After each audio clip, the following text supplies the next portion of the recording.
Prenons nos Bibles. Genèse chapitre 12, du 1er au 3e verset. Et puis nous lirons Lamentation, chapitre 5, le 7e verset. Mettons-nous debout pour la lecture de la parole.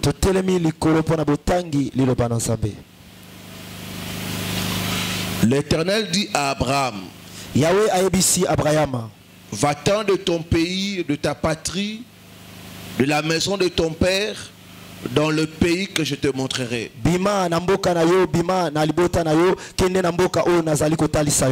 Je ferai de toi une grande nation. Je te bénirai. Je rendrai ton nom grand. Et tu seras une source de bénédiction. Je bénirai ceux qui te béniront. Et je maudirai ceux qui te maudiront. Toutes les nations de la terre seront bénies en toi. Lamentation chapitre 5,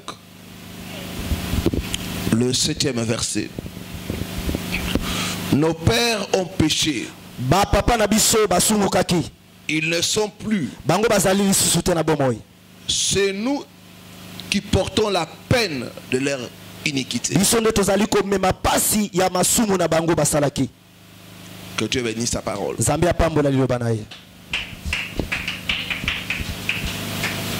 Nous sommes en train d'avancer petit à petit dans nos enseignements sur les prisons sataniques.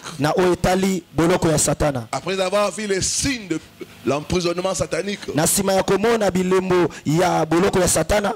le vérité concernant les prisons sataniques, nous allons maintenant parler de formes de prisons sataniques. Les formes et les causes de prisons sataniques. Et nous allons avancer. J'aimerais ce soir partager avec nous sur les prisons héréditaires. Les prisons héréditaires sont des prisons où la personne se retrouve à cause de ses parents ou de ses ancêtres. Les ancêtres ou les parents ont fait des choses qui t'ont fait entrer en prison. Ce n'est pas la prison volontaire. C'est la prison involontaire. À cause de ce que les parents ont fait, tu te retrouves en prison. Bien-aimés, nous connaissons tous l'histoire d'Abraham. À l'âge de 75 ans, Abraham était toujours chez les parents. Lié par les forces de la maison de son père. Emprisonné par les forces de la maison de son père. Dans la pauvreté, dans la stérilité, dans la maison de son père. À 75 ans, rien n'allait dans la vie d'Abraham. Il tournait en rond. Quand Dieu va les rencontrer, Dieu va lui dire, Abraham, sors de la maison de ton père. C'est là où tu es emprisonné.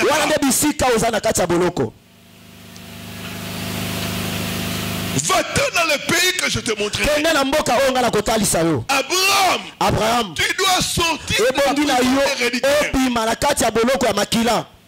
Tu t'es retrouvé en prison à cause de ce que ton père a fait. Bien-aimé, le père d'Abraham, Térak, il était un adorateur des idoles. Quelqu'un qui offrait des sacrifices à d'autres dieux que l'Éternel. À cause de ces choses-là, la famille d'Abraham était sous la malédiction. Remarquez que le grand frère d'Abraham va mourir. Ce sont des malédictions. Quand vous perdez vos enfants, lui, il va laisser seulement un seul enfant. Lot. Et Abraham, pendant tout ce temps-là, il n'avait pas d'enfant. À cause des fautes de la maison de son père.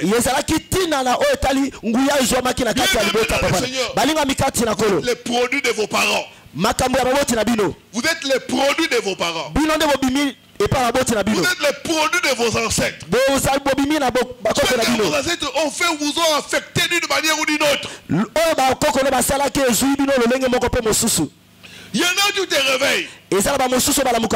Tu te constates des problèmes. Tu ne comprends pas. Abraham s'était réveillé. Il se retrouve dans la stérilité. Il se retrouve dans la pauvreté.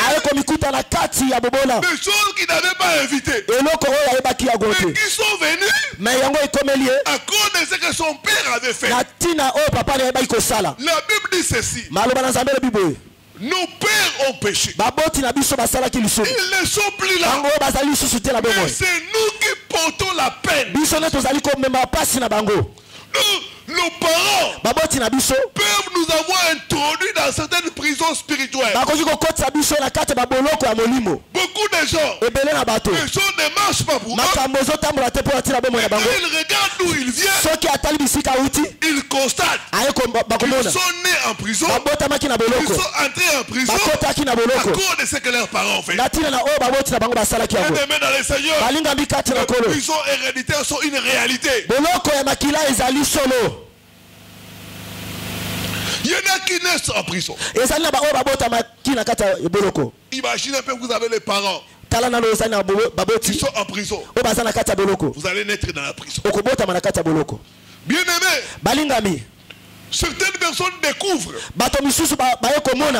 certaines maladies qui les attaquent. Quand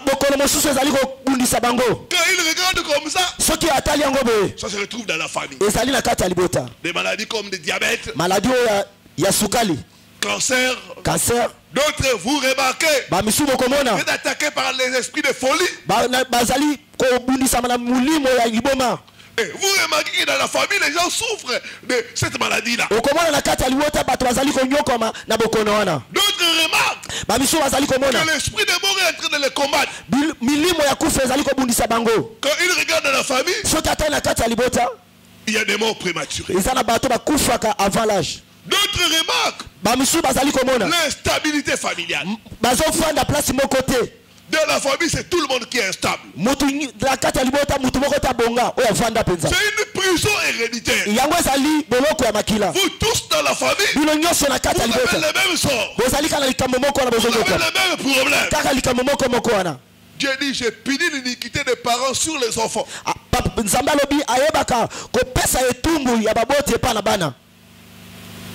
À la 3e jusqu'à la 4e génération. Amen. D'autres se réveillent. Ils se retrouvent dans les divorces, dans la pauvreté, dans le manque.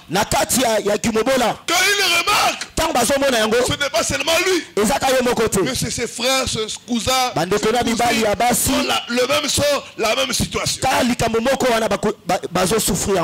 Ce sont des prisons. Je vais nous donner des cas de famille qui se retrouvent en prison. Si tu te retrouves dans des cas comme ça, parce que tu es dans la prison. J'ai pris mon Dieu à la fin de ces 21 jours. Cette prison héréditaire puisse être brisée au puisse être brisée au puisse être brisée au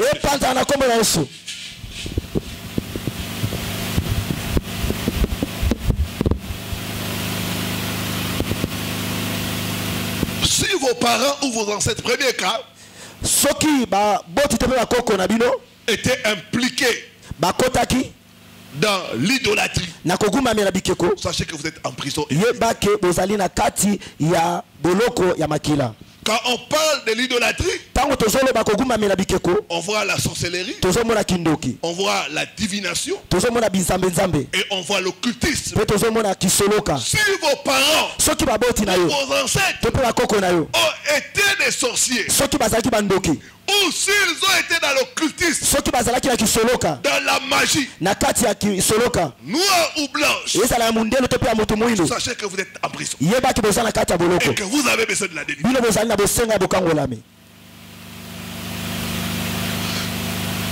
Si vos parents ont consulté des féticheurs, sachez que vous êtes en prison.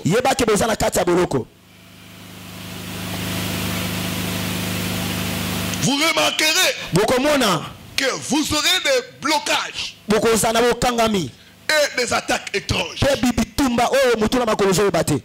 y a beaucoup de gens qui ne comprennent pas leur combat. C'est comme ils sont en train de combattre dans l'ombre.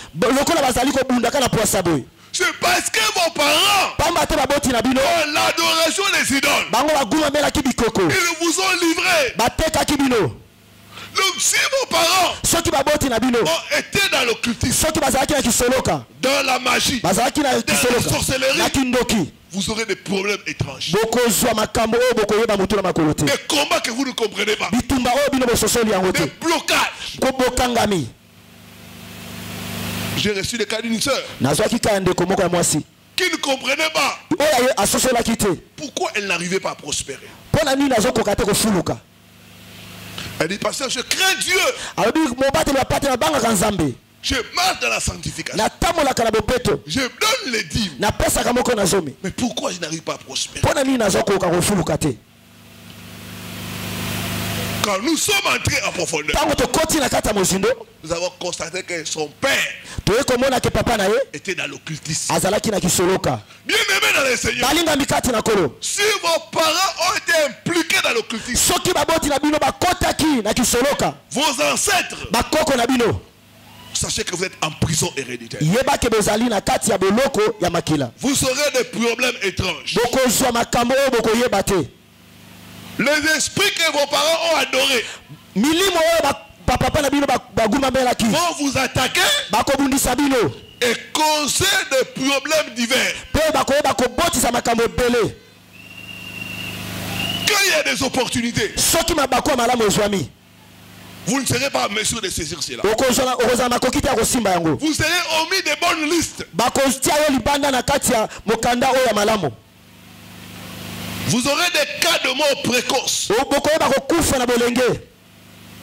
ou de mort des enfants.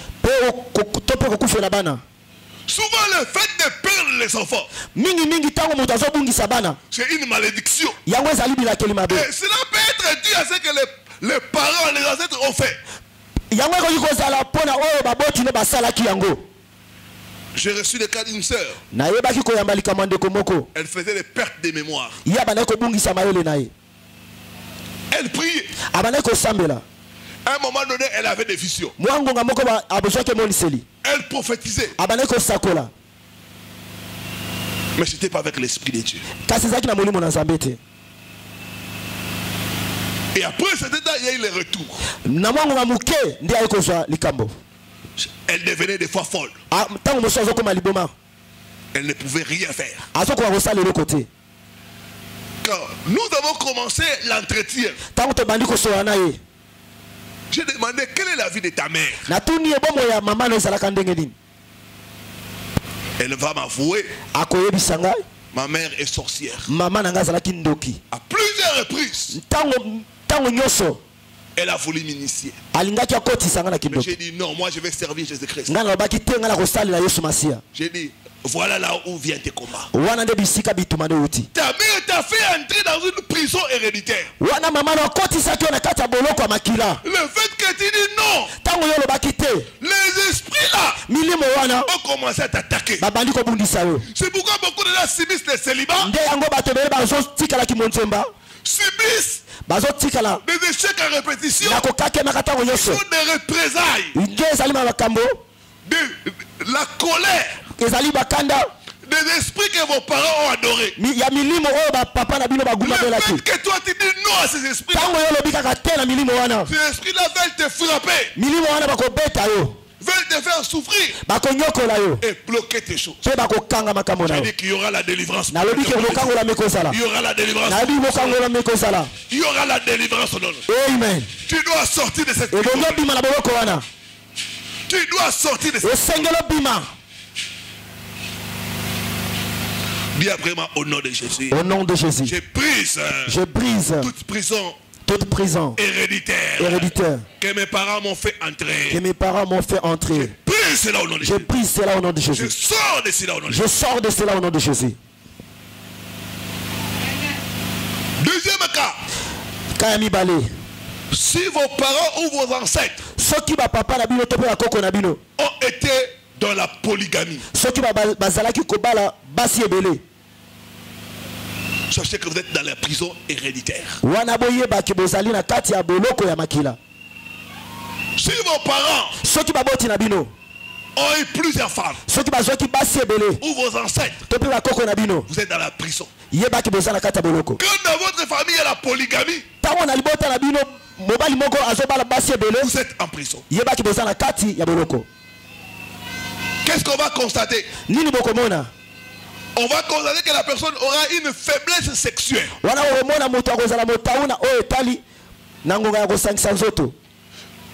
La personne aura des attaques. Il aura la faiblesse. Il sera chaque fois enclin à tomber dans l'adultère, dans l'impudicité. Pourquoi? Parce que c'est dans son sang. Il y a la polygamie dans son sang. Et des gens comme ça, ils reproduisent le même schéma. C'est des hommes. Si c'est un homme, il aura plusieurs femmes. C'est une femme, il va changer des hommes. Il va changer des habits. Pourquoi? Dans sa racine, il y a la polygamie. C'est une prison héréditaire. Une telle personne, si vous le mettez dans le mariage, même dans le toit conjugal, il va commencer à tricher. Parce que il y a l'immoralité dans sa racine. C'est pourquoi vous remarquez certaines personnes, ils viennent dans l'église, ils prient, mais chaque fois il est dans l'adultère, dans l'immoralité. J'ai reçu des cas d'un frère bien aimé, jusqu'à ce que quand j'ai rencontré sa mère, j'ai compris ses combats. Ce frère s'était marié à 2 reprises, ça n'a pas tenu. Chaque fois il tombait dans l'impudicité. C'était vraiment, il était champion dans ça. Il prie, il gagne les âmes, mais il tombe toujours dans l'impudicité. Des fois il peut pleurer, mais il rentre encore. Il sert Dieu, il aime Dieu, mais il tombe toujours dans l'impudicité. Quand j'ai causé avec sa mère, j'ai compris les combats. Sa mère, quand il était tombé enceinte, elle était jeune fille. Il a dit bon, le monsieur qui va engrosser, il n'a pas de possibilité. Mais il y a un homme qui me fait la cour. Cet homme-là a beaucoup d'argent. Qu'est-ce que je vais faire? Je vais mentir. Dire à cet homme-là qui a beaucoup d'argent que la grossesse que je porte, c'est à toi. C'est ce que cette maman a fait. Quand le frère est venu au monde, le mari de sa maman C'était son père, lui, il ne connaissait pas cela. Mais la maman connaissait la vérité. La maman a eu d'autres enfants avec cet homme-là. Non, il a eu d'autres enfants. Avec les mêmes messieurs. Mais pour notre frère, il n'était pas l'enfant légitime de ses papas-là.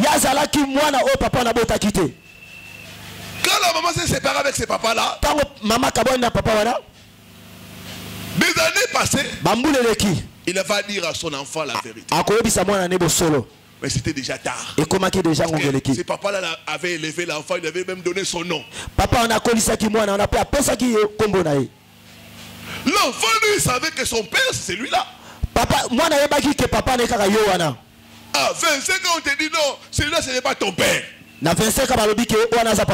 Quelle tragédie, frère, c'est ça. Donc la confusion. Donc là, nous voyons dans la racine, il y a la polygamie.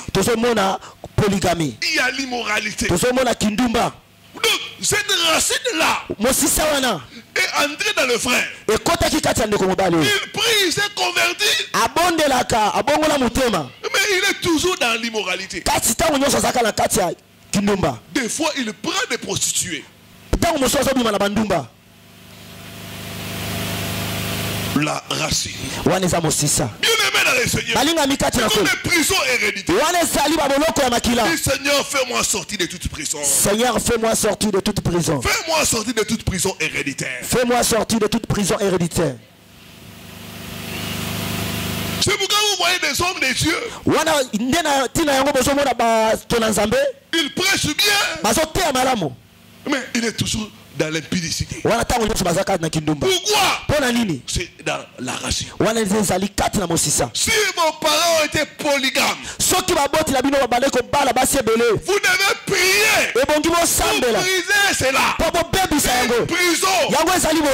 Donc vous êtes prédisposés à l'immoralité sexuelle. Vous êtes disposés à avoir plusieurs femmes. C'est dans votre sang. Si vous vous dites je vais garder une seule femme, ces forces-là vont te combattre. Alléluia, église. Amen. Il a dit mon peuple est détruit faute de connaissance.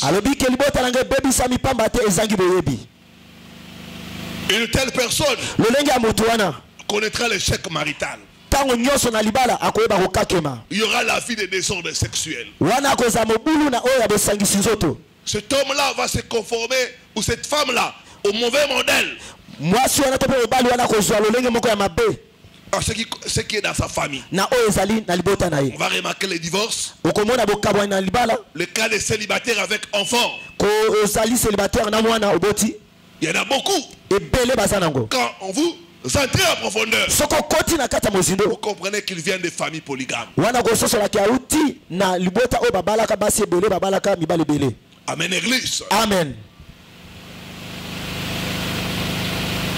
J'ai reçu le cas d'une sœur. Elle trompait son mari. Exactement comme sa mère. La polygamie dans la racine. Troisième cas.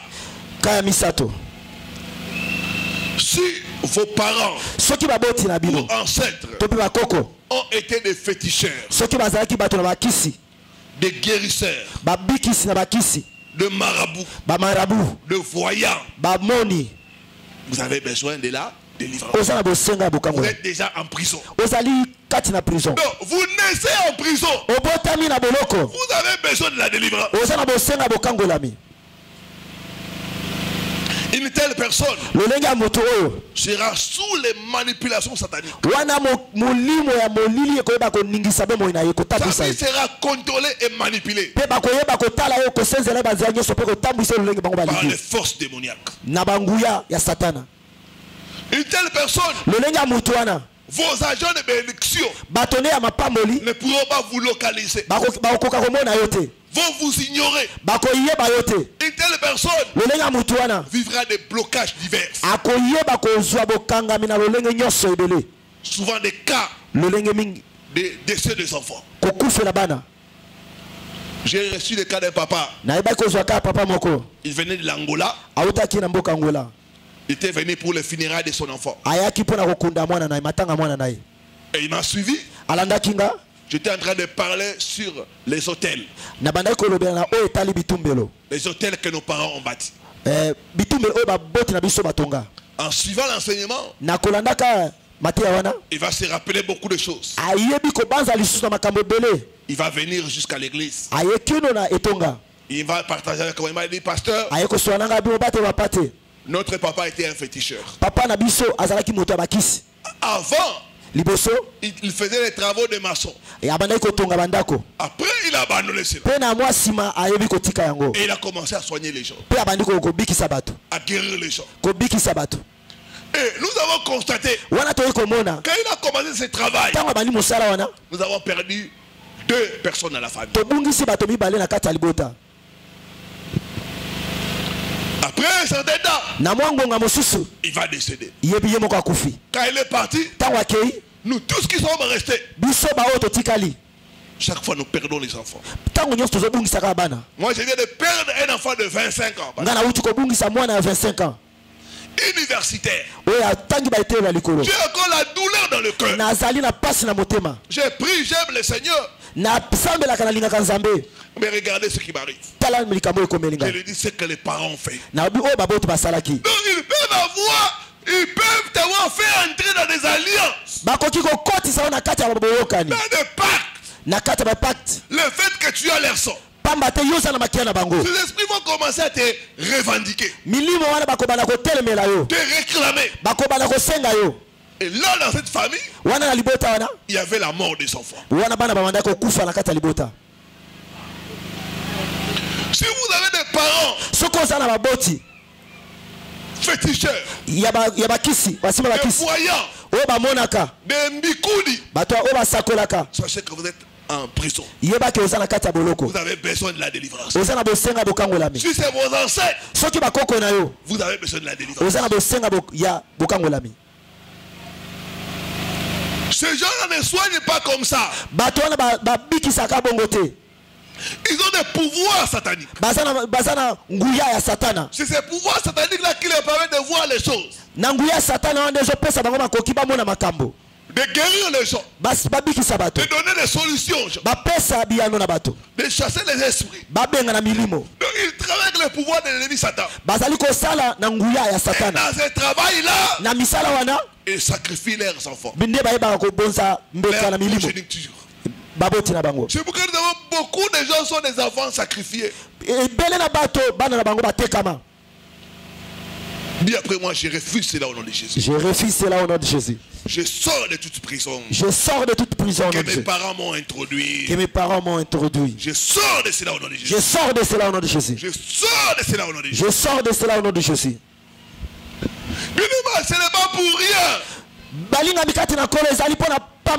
Dieu va dire à Abraham, sors de la maison de ton père. Le problème avec toi, Abraham, ce n'est pas ce que toi tu as fait. C'est à cause de ce que ton père a fait. C'est pourquoi tu es dans la pauvreté. C'est pourquoi Abraham tu es dans la stérilité. C'est pourquoi Abraham tu es dans les blocages. Ton père était un adorateur de Dieu. Il a vendu ta richesse. Il a sacrifié ton lendemain meilleur. C'est pourquoi tu souffres. Beaucoup de gens souffrent à cause de ce que leurs parents ont fait. La Bible dit ceci. Les parents ont mangé les raisins. Ce sont les dents des enfants ont été agacées. Beaucoup de choses que nous subissons sont les conséquences de ce que nos parents ont fait. L'heure est arrivée, Église, où nous devons sortir de prison héréditaire. Nous devons combattre les démons qui ont combattu nos parents. Nous devons annuler les alliances que nos parents ont fait. Nous devons briser les pactes au nom de Jésus. Nous devons sortir de ces choses au nom de Jésus. Il y a une sœur qui avait perdu son mari très jeune. Elle s'est retrouvée à 25 ans, veuve avec 4 enfants. Veuve avec 4 enfants. L'origine, le papa était dans la Maïkari. Et la sœur aussi à un moment donné fréquentait cette secte-là. Elle transmettait la lumière. Elle a laissé cela.